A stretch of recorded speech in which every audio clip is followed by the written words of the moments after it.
अब छोड़ दे करेले रंगदारी रे की हो पैदा करने मगमारी रे इस काम तोर कबले चलते रहता जैसे जैसे उम्र हमर बढ़ते रहता मर्डर करते रहबो डायरी भरते रहता जैसे जैसे उम्र हमर बढ़ते रहता मर्डर करते रहबो डायरी भरते रहता ये सब ठीक नहीं है।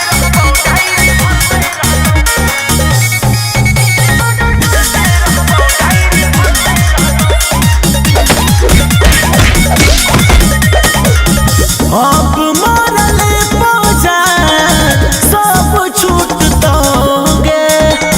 जब ले हम जियबो हाथी यारे उठतोगे अब मान ले जाना हमर तू आदेश रे बदल ले अब अपन ही भेष रे बच्चा होखे नहीं हाथ कोई धरते रहता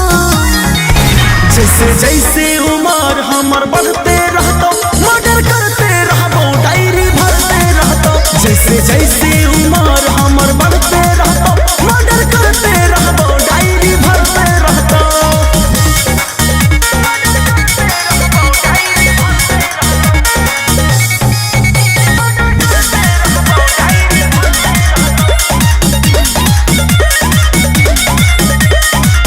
मर्डर करे में हमारा लागो हक ठीक है गे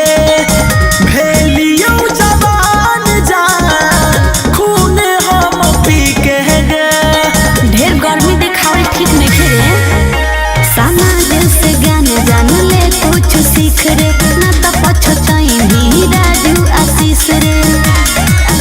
बोल कबले तोरा से लोग लड़ते रहता जैसे जैसे उम्र हमर बढ़ते